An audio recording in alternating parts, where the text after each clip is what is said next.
ശബരിമലയിൽ ശ്വാസം മുട്ടി ഭക്തജനങ്ങൾ മടങ്ങിപ്പോയി, കുട്ടികൾ ചത്തു.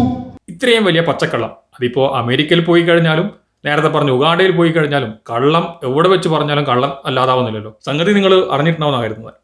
ഒറ്റപ്പാലത്ത് നിന്നുള്ള പാവം ഒരു ഡോക്ടർ ഉണ്ടായിരുന്നല്ലോ.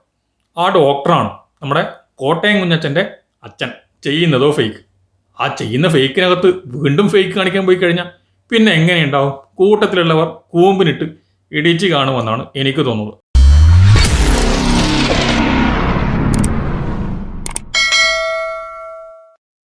സുധാകരൻ ഇങ്ങനെ അമേരിക്കയിൽ ചികിത്സാവശ്യാർത്ഥം പോയിരിക്കുന്ന അതേ സമയത്ത് തന്നെ വേണോ നിങ്ങളുടെ ഈ തല്ലുപിടുത്തവും തമ്മിലുള്ള പാരവെപ്പും എന്നൊക്കെയാണ് KPCCയുടെ ഡിജിറ്റൽ മീഡിയ സെല്ലുകാരോട് പിണറായിക്കാരൻ എന്ന നിലയിൽ എനിക്ക് ചോദിക്കുവാനുള്ളത്. നമ്മൾ ചോദിച്ചുകൊണ്ട് പറയാൻ കാര്യമൊന്നുമില്ലെന്നറിയാം. പക്ഷേ എന്തായാലും തമ്മിത്തല്ലല്ലേ, അത് നടന്നോട്ടെ എന്ന് വിചാരിക്കുന്നോട്ട് ആവുന്നുമില്ല. രണ്ടാളുകൾ തമ്മിലുള്ള, രണ്ട് കൂട്ടർ തമ്മിലുള്ള തല്ല് പിടുത്തം എന്നൊക്കെ പറയുന്നത് വളരെ മോശമായിട്ടുള്ള കാര്യമായതുകൊണ്ട് സൂചിപ്പിച്ചു വന്നേ ഉള്ളൂ. സംഗതി അതല്ല, പോട്ടെ.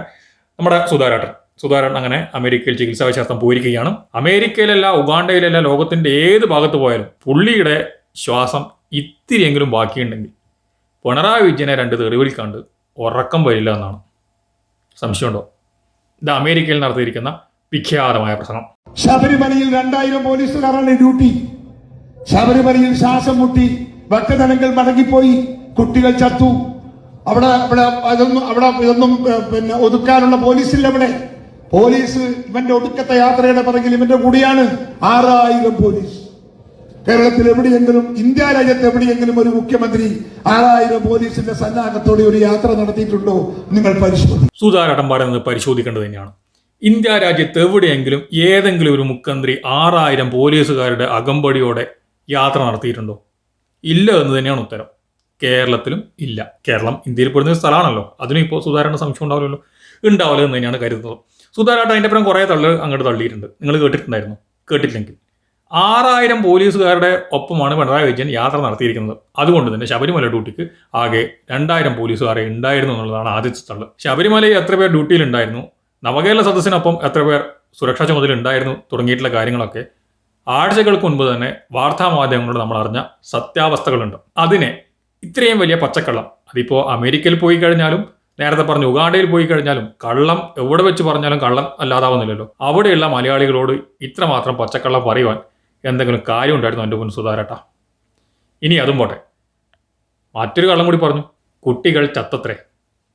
ഭക്തരായ കുട്ടികൾ ശബരിമലയിൽ ചത്തു എന്ന് പറയുന്ന KPCCയുടെ പ്രസിഡന്റ് അത്യാവശ്യം ഒരു മാന്യതയൊക്കെ പ്രതീക്ഷിക്കുന്നുണ്ടെങ്കിൽ അത് നമ്മുടെ തെറ്റാണ്. KPCCയുടെ അധ്യക്ഷനായതുകൊണ്ട് തന്നെ ഇങ്ങനെ കുട്ടികൾ ചത്തു എന്നൊക്കെ ശബരിമലയെ കുറിച്ച് പറയുമ്പോൾ വലിയ പ്രശ്നങ്ങളൊന്നും ഉണ്ടാവില്ല. അതിനകത്ത് പൊളിറ്റിക്കൽ കറക്റ്റ്നസിന്റെ പ്രയാസങ്ങളോ കാര്യങ്ങളോ ഒന്നും ആർക്കും ഫീൽ ആവില്ല. പക്ഷെ അങ്ങനെ ഒരു സംഭവം നടന്നിട്ടുണ്ടായിരുന്നു. ശബരിമലയിൽ തിക്കിലും തിരക്കിലും പെട്ടിട്ട് ഒരു കുട്ടി പോലും ഈ മണ്ഡലകാലത്ത് നടന്നിരിക്കുന്ന തിരക്കിലോ തിക്കിലും പെട്ടുകൊണ്ട് മരണപ്പെട്ടിട്ടില്ല എന്നുള്ള വസ്തുതയാണ്. പിന്നെ എന്തിനാണ് സുധാകരൻ വീണ്ടും അവിടെ എത്തി കള്ളം പറയുന്നത്? ഒരു മനസ്സുഖം. ഇങ്ങനെയൊക്കെയല്ലേ പറ്റുള്ളൂ. പിന്നെ എന്താ, പിണറായി വിജയൻ 2 തെരുവ് വേണം. ഇവന്റെ യാത്രക്ക് 6000 പോലീസുകാർ, ഇവന്റെ യാത്രയല്ലേ എന്നൊക്കെ പറഞ്ഞുകൊണ്ട് പിണറായി അധിക്ഷേപിക്കുകയാണ്. സുധാകരനും പിണറായിയും ഒരേ സമയത്ത് ബ്രണ്ണൻ കോളേജിൽ നിന്ന് പഠിച്ചിറങ്ങിയതിന് ശേഷം അന്നു മുതൽ സുധാകരൻ തുടങ്ങിയിരിക്കുന്ന ഈ പകയാണ്. വയസ്സ് ഇത്രയായിട്ടും പഴയ ബ്രണ്ണൻ കോളേജിലെ അതേ സുധാകരൻ നിലവാരത്തിൽ തന്നെയാണ് അദ്ദേഹം തുടർന്നു പോകുന്നത് എന്നുള്ളതാണ് അമേരിക്കയിലെ ഈ പ്രസംഗവും കേൾക്കുന്ന ഒരാൾക്ക് മനസ്സിലാവുന്നത്. പിന്നെ പരാതി പറഞ്ഞിട്ട് കാര്യമില്ലല്ലോ. KPCCയുടെ അധ്യക്ഷനായിപ്പോയില്ലേ. ഇങ്ങനെയൊക്കെ ആയിട്ടില്ലെങ്കിൽ അത്ഭുതം. പിന്നെ മാധ്യമങ്ങളാവട്ടെ, സുധാകരേട്ടൻ നമ്മളെ അതിനകത്ത് വേറൊന്നും കാണാനില്ലെന്ന് പറഞ്ഞുകൊണ്ട് മാധ്യമങ്ങൾ അങ്ങ് വിടും. തിരിച്ചു വരുമ്പോഴേക്കും KPCCയുടെ ഡിജിറ്റൽ മീഡിയ സെൽ ഇവിടെ ഉണ്ടാവുമോ ഇല്ലയോ എന്ന് സുധാകരേട്ടന് പോലും വലിയ പിടിയില്ലാത്ത തരത്തിലാണ് കാര്യങ്ങൾ പോകുന്നത്. സംഗതി നിങ്ങൾ അറിഞ്ഞിട്ടുണ്ടാവുന്ന കരുതുന്നത്. ഒറ്റപ്പാലത്ത് നിന്നുള്ള പാവം ഒരു ഡോക്ടർ ഉണ്ടായിരുന്നല്ലോ. ആ ഡോക്ടറാണ് നമ്മുടെ കോട്ടയം കുഞ്ഞച്ചൻ്റെ അച്ഛൻ. കോട്ടയം കുഞ്ഞച്ചനെ മനസ്സിലാകാത്ത ആൾക്കാരുണ്ടാവില്ലല്ലോ. KPCCയുടെ ഔദ്യോഗിക ഫേക്ക് ഐ ഡി. KPCCയുടെ ഔദ്യോഗിക ഫേക്ക് ഐ ഡി ആയിരിക്കുന്ന കോട്ടയം കുഞ്ഞച്ചൻ്റെ പിതൃത്വമുള്ളത് ഒറ്റപ്പാലത്ത് നിന്നുള്ള ഡോക്ടർ P സരിൻ്റെ കയ്യിലാണ്. അദ്ദേഹത്തിനെതിരെ ഇപ്പോൾ പരാതിയുമായിട്ട് രംഗത്ത് വന്നിരിക്കുന്നതും അതേ കമ്മിറ്റിയിലെ അംഗങ്ങൾ തന്നെ. ആ അംഗങ്ങളിൽ പ്രമുഖിയായിരിക്കുന്ന ആളുണ്ട്. ഏത്?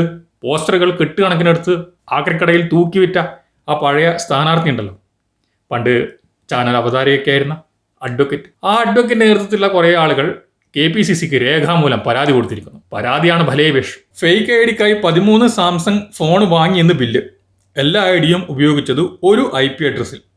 സരിൻ്റെ തട്ടിപ്പ് എതിർ ഗ്രൂപ്പ് പൊക്കിയത് ഇങ്ങനെ.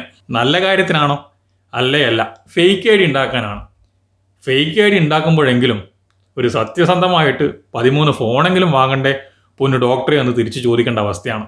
ചെയ്യുന്നതോ ഫേക്ക്.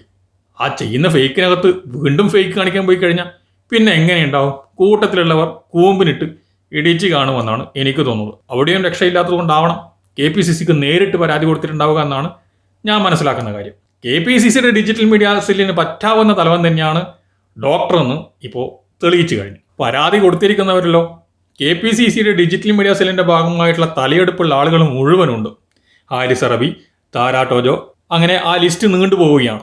ഇവരെല്ലാം കൂടി സരിനെതിരെ ഒന്ന് നേരം ഇരുട്ടി വെളുത്ത് വരുമ്പോഴേക്കും പരാതിയായിട്ട് പോവോ?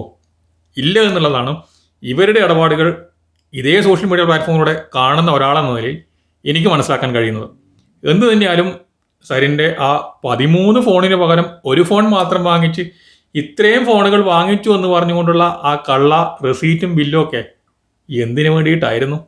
സ്വന്തം പാർട്ടിയെയും പാർട്ടിക്കാരെയും തന്നെ ഇങ്ങനെ പറ്റിക്കണ്ട വല്ല കാര്യമുണ്ടോ പൊന്നു ഡോക്ടറെ? സാമ്പത്തിക ഇടപാടുകൾ മുഴുവനും അന്വേഷിക്കണമെന്നാണ് ഇതേ കമ്മിറ്റിയിലെ അംഗങ്ങൾ പരാതിയായിട്ട് നൽകിയിരിക്കുന്നത്. എന്താണ് ഈ സാമ്പത്തിക ഇടപാട്? നിങ്ങൾക്ക് സംശയം ഉണ്ടാവും. ഫേക്ക് ഐ ഡി ഉണ്ടാക്കാൻ 13 സാംസങ് ഫോൺ വാങ്ങിയ വകയിൽ 3,25,000. കോട്ടയം കുഞ്ഞച്ചൻ എന്ന ഫേക്ക് ഐ ഡി പ്രവർത്തിപ്പിക്കുന്നതിൻ്റെ കേസ് നടത്താൻ ഓട്ടോ ടാക്സി ചെലവ് 2,50,000. വാർ റൂമിലേക്ക് വാങ്ങിയ AC 50,000. വാർ റൂമിലെ പോരാളികൾക്ക് കുടിക്കുവാനും പുകക്കുവാനുമുള്ള സ്റ്റഫ് ഉൾപ്പെടെയുള്ള സാധനങ്ങൾ 5 ലക്ഷം. സ്ഥിരം പറ്റായതുകൊണ്ട് അതിനകത്ത് 20% പ്രത്യേക കിഴിവുമുണ്ട്. ലോഗോരിതൻ ടേബിളിൻ്റെ കാലൊടിഞ്ഞ് നന്നാക്കിയ വകയിൽ 10,000 രൂപ. ആരാലും ഈ കണക്കൊക്കെ കണ്ടു കഴിഞ്ഞാൽ ഞെട്ടിപ്പോവും. ലോഗോരിതൻ ടേബിളിൻ്റെ കാലൊക്കെ പൊട്ടിയവ നന്നാക്കാൻ വേണ്ടിയിട്ട് 10,000 രൂപ എന്നൊക്കെ ആരെങ്കിലും ഇങ്ങനെ എഴുതി കൊടുത്തു കഴിഞ്ഞാൽ പിന്നെ ഏതൊരു പൊട്ടനും മനസ്സിലാവില്ലേ ഇയാളിന്ന് ഡോക്ടറാണ് എന്നൊക്കെ നമ്മളിപ്പോൾ കരുതുന്നുണ്ടാവും. 2021 മാർച്ച് 20 ഡോക്ടറുടേതായിട്ട് ഒറ്റപ്പാലത്ത് വന്നൊരു പോസ്റ്റ് ഇങ്ങനെയായിരുന്നു: ഡോക്ടറെ, ഇത്രയും വിവരവും വിദ്യാഭ്യാസവും ഉണ്ടായിട്ടും ഡോക്ടർ എന്തിനാ തെരഞ്ഞെടുപ്പിൽ മത്സരിക്കണേ? ഈ ചോദ്യം ഇനി വരുന്ന തലമുറ ഒരാളോടും ചോദിക്കാതിരിക്കാൻ വേണ്ടിയിട്ടാണ് ഒറ്റക്കെട്ടായി ഒറ്റപ്പാലം എന്നുള്ള സ്ലോഗണൊക്കെ ഇട്ടുകൊണ്ട് അന്ന് ഡോക്ടർ P. സരിൻ മത്സരിച്ചത്. സംഗതി എന്തായാലും ഒറ്റപ്പാലംകാർക്ക് തെറ്റിയിട്ടില്ല. നിങ്ങളുടെ അന്നത്തെ തീരുമാനം വളരെ നന്നായി എന്ന് ഇന്ന് സരിനൊപ്പം നിൽക്കുന്ന കോൺഗ്രസ്സുകാർ തന്നെ പറയുകയാണ്. അന്ന് ഡോക്ടർ എന്തിനാണ് മത്സരിച്ചിരിക്കുന്നത് എന്നുള്ള കാര്യം ഇപ്പോഴെങ്കിലും ഒറ്റപ്പാലത്തുള്ള കോൺഗ്രസ്സുകാർക്ക് മനസ്സിലായി കാണുമെന്നാണ് കരുതുന്നത്. കൈയിട്ട് വാരാൻ വേണ്ടിയിട്ട് തന്നെയായിരുന്നു. MLA സ്ഥാനമോ കിട്ടിയില്ല. കിട്ടിയിരിക്കുന്ന സ്ഥാനത്ത് വെച്ച് അത് നന്നായി യൂട്ടിലൈസ് ചെയ്തു എന്ന് തന്നെ വേണം. അല്ലാതെ ആരെങ്കിലും ഫേക്ക് ഐ ഡി ഉണ്ടാക്കാൻ വേണ്ടി എന്ന പേരിൽ 13 ഫോൺ വാങ്ങിക്കുന്നു എന്ന കണക്കും കാണിച്ച് ഒരു ഫോൺ വാങ്ങിച്ച് 13 എണ്ണത്തിൻ്റെ ബില്ലൊക്കെ ഹാജരാക്കാൻ വേണ്ടി തയ്യാറാകുമോ? ഇത് KPCCയുടെ ഡിജിറ്റൽ മീഡിയ സെല്ലിനല്ലാതെ മറ്റാരെ കൊണ്ട് സാധിക്കും? നിങ്ങൾ തന്നെ പറയും.